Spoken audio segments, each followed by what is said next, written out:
Hey dude, don't you just hate watching characters go places? Like, don't you wish they could just pop up wherever they really needed to go? Wait, really? You like the journey? Well, if that's the case, then why does everyone in One Piece just straight up have fast travel now? Satanic summoning circles, a warp fruit, Kuma just yeeting people far and wide, left and right. Like, don't get me wrong, I love fast travel when it's used correctly, like in video games. I mean, if I'm playing Breath of the Wild, for instance, do you really expect me to traverse Akala Highlands on foot? No way, man. Get me to the Katosha Auk Shrine right now. The thing is here, One Piece is, of course, as far as we know, not a video game, unless it's One Piece Odyssey or Pirate Warriors 4 or Unlimited Cruise, but you know, we're talking about the manga here, and kind of the whole appeal of One Piece has always been that it's the journey that is really important here. You know, all of this instant transmission goes pretty much against the entire spirit of One Piece, but with a series that now has so many characters in just so many places, was this just an inevitable thing that was just gonna happen one way or the other? Like, was this necessary for Oda to do so that he doesn't have to draw like 500 more chapters of boat piece every time and can finally finish the final saga? So I think we can just really hope that Oda, being the Goda he is and all, has a master plan in his pocket to make all of this hopping around the world map pay off in a really huge way in the final saga. Which leads me to my core thesis here. Does every faction having fast travel at this point kind of break the story of One Piece? And well, remember that scene in Sabaody Archipelago when Rayleigh just straight up offered to tell Luffy what the One Piece was, and Luffy was like,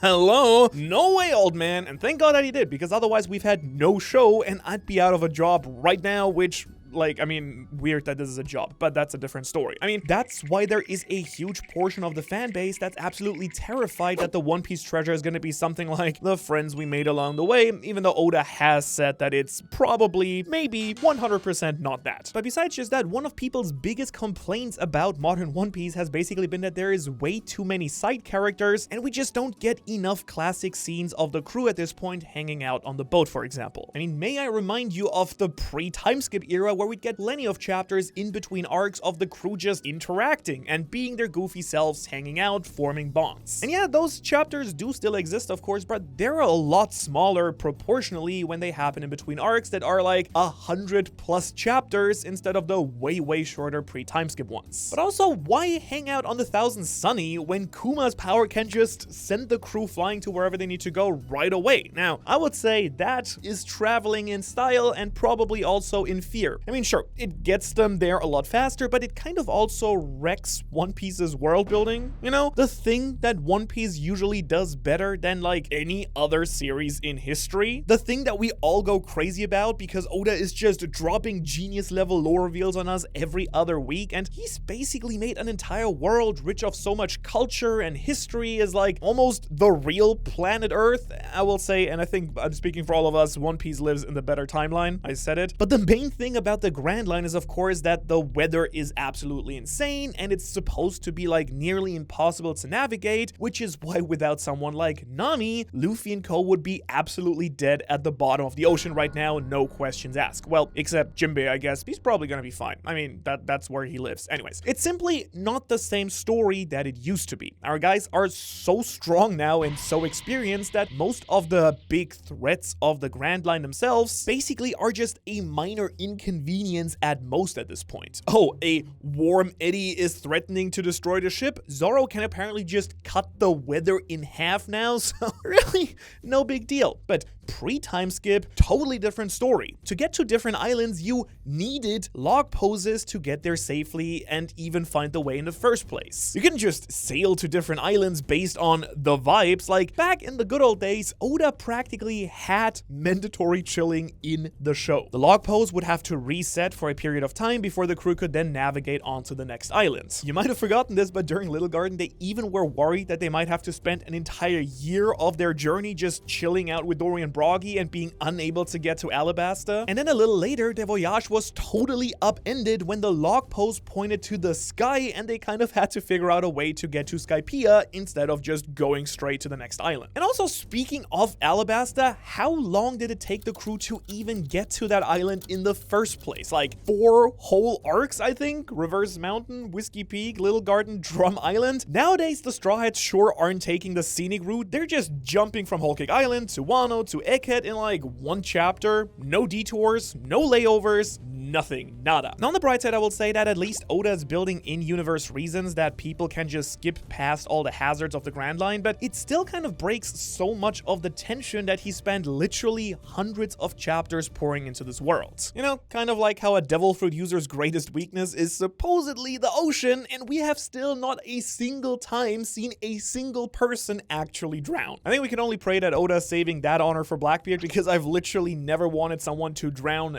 this badly. But I do really feel like the best example of what I'm getting at here is Wano, because let's face it, the entire war against Kaido would be very different if Big Mom's family had actually made it to Onigashima, and honestly, if we didn't get Roof Peace, I don't know what I would do with myself. But thanks to the giant waterfall surrounding the island, I guess, and a little high-flying help from King and Marco, only Perospero was actually able to join his big mommy in the big battle. On Eket Island, Saint Saturn and Kizaru were dumb enough to spend the time to sail all the way to the island, so Oda then took the opportunity to show us what the other Yonko were up to in the meantime before cutting back for the climax. But now in retrospect, I was kind of left wondering why Saturn would even go through all that trouble in the first place when we learned that he and his buddies could just literally teleport there like 5 minutes later. And of course, we gotta talk a little bit about these summoning circles that the Gorosei used on Eket Island, because things on the future island already seemed like they couldn't get any worse when they were fighting against Saint J. Garcia Saturn and Kizaru,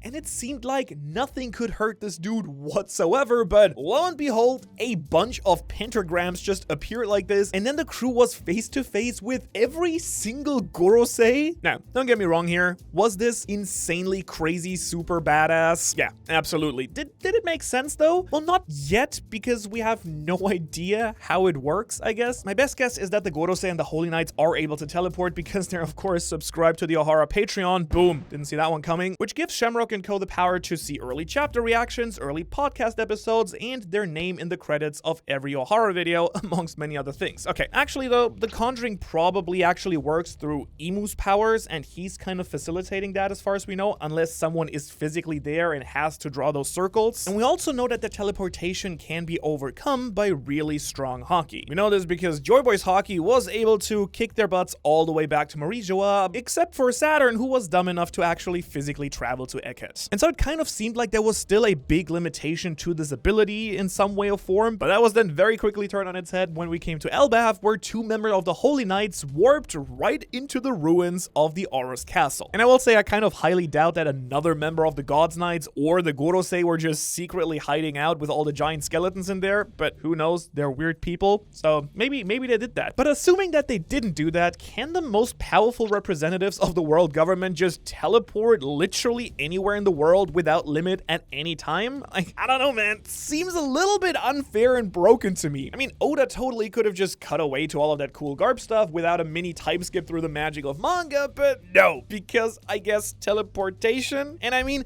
the world government already basically had fast travel to begin with, because Kizaru, this guy, is technically made of light. And then after Luffy punched out that Celestial Dragon back on Sabaody, Kizaru was able to get there in practically no time at all due to his light speed transportation. Now, of course, since this is pre-time skip, this wasn't that broken at the time, because he's just one really strong guy. He can take the entire Marines along with him for the ride, of course. And it was also in Sabaody that we first got to see the full extent of Kuma's powers. We had already seen him send Perona on her dream vacation, but he then sent the Straw Hats seemingly all over the globe. And if there's actually a limit to how far he can send someone, we don't know what it is. So pretty much like Imu's ability to send the Gods Knights anywhere across the entire globe, the Pop-Off route can probably do the same thing for the Straw Hats, as long as Kuma has been at the destination. And I gotta say, Kuma has been awfully suspiciously quiet ever since his maybe or maybe not death, but whether he regains his personality or not, his Pop-Off power is sure to play another role in the future of One Piece. I'm pretty sure about that. I mean, it's been important throughout the entire history of One Piece, since Nefertari D. Lily probably used the same fruit to blast all the poneglyphs all over the globe as well. And so maybe her descendant stand-in slash best girl Vivi might inherit that power too. I mean, she's doing her best Zodiac Killer impression right now, sending hidden messages through Big News Morgan's newspaper, so she'll probably reunite with the crew pretty soon. And also, there is this entire theory that the Straw Hat still needs the Nikyu, the pawpaw fruit, based on like wordplay and like all the numbers being in the Straw Hats except Ni and Q, 2 and 9. And then if Vivi actually joins the crew, like that theory has been around for a while, it just makes even more sense now. And actually, speaking of Vivi, right now she's hanging out with Big News Morgan, who also kind of, again, himself cheats the entire treacherous Grand Line thing by just having a hot air balloon, which we were told is not a real thing, but apparently it is. So who needs to sail when you can just fly anywhere, right? It's not like this is the first time we've ever seen this kind of thing either, because Doflamingo made it from Dressrosa to Punk Hazard in record time by just hopping across the clouds with his devil fruit, however that worked. Mysterious. He doesn't even have one of the legendary, totally canonically accurate 6 flying devil fruits that we were told about in Alabasta. But on Blackbeard's side of things, we now have Van Augur's Warp fruit. Now, at least for this one, I can say that it does seem to be a little bit more limited in terms of range, but when called out about this, Van Augur stated that he's still training with this new devil fruit power. So chances are that when it comes to the final battle, he might well be able to greatly have increased his distance, allowing the Blackbeard pirates to just show up anywhere they please in an instant. And it also means that there are only 2 Yonko crews left, which are the Red Hair Pirates and Cross Guild. And while Buggy doesn't seem to have any way to fast travel quite yet, sorry man, maybe if you did that delivery service of yours, might have been more successful in that regard. And Shanks, on the other hand, is a bit of an odd case. Like, he hasn't been really shown to have any type of fast travel abilities officially, however, he does always just seem to appear wherever and whenever he's needed at just the right time, suspiciously. Like, even though he had some sort of major confrontation with Kaido,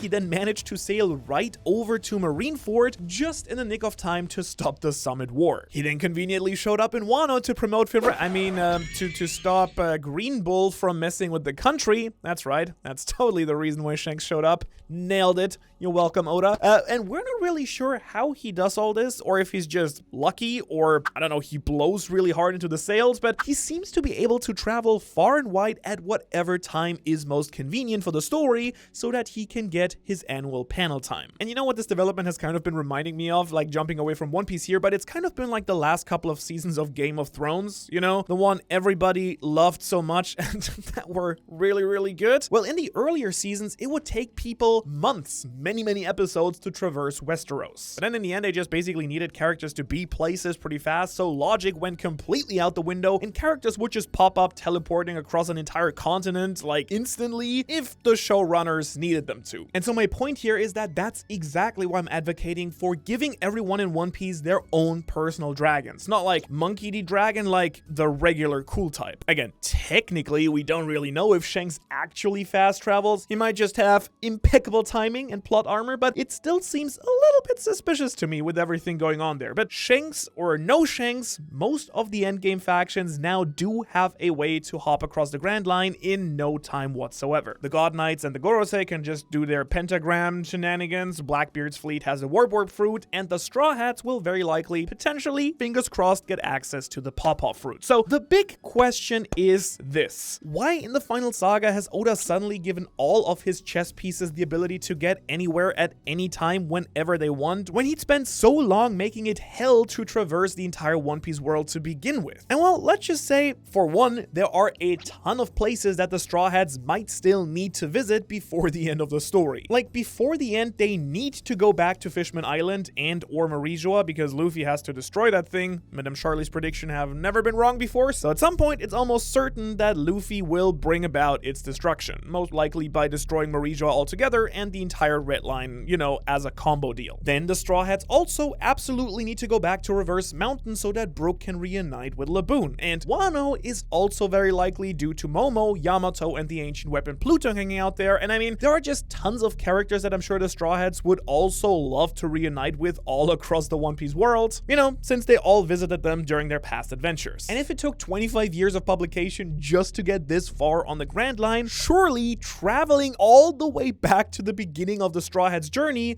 would probably take way too long. So maybe by breaking his own world building a little bit, and also because we've experienced how the travel works in One Piece by now, many times, Oda might actually be cooking here. Not gonna lie. I mean, I wouldn't put it past him. He does that a lot. He did say that the final war is going to make Marineford look like nothing after all. So maybe the pawpaw fruit is going to split the party one more time, but this time it won't be for training arcs. This time it will be to gather allies for the big final battle. After all, the entirety of One Piece has just been building up towards a massive battle at Marijoa against the world government, and I mean, One Piece has been telling the story of an entire world planet, so maybe the final battle will be taking place even on multiple fronts all across the globe. I can kind of envision it right now, you know, the Straw Hats each revisiting a different location to rally the friends and allies that they've made along the way to participate in the climactic final war, proving once and for all that the series is all about the friends that we made along the way. Oh no, please no. Okay,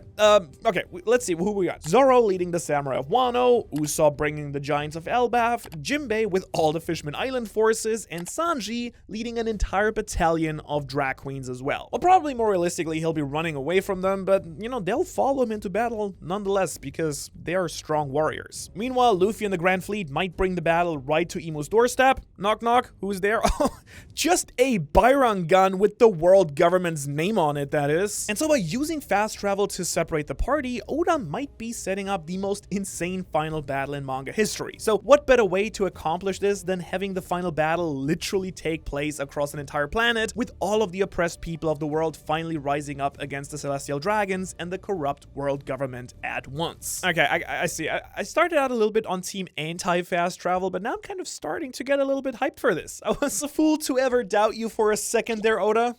And by the time that Brook actually goes to fetch Laboon for the final war, our favorite whale might have actually gotten a big makeover. Because if yet another fan theory is correct, Crocus might be hard at work right now turning Laboon into the next Pluton. That's right, we all assumed that Pluton was going to be a normal ship, but it might just be so much more than that. And you can hear all about that in this video right here, and then here thanks to my Patreons. You guys have been killing it. It's been so much fun making content there, and if you haven't yet, go check it out. More bonus content there. I have nothing. Leave now. I have nothing left to say. I'm gonna leave now. All right, bye bye.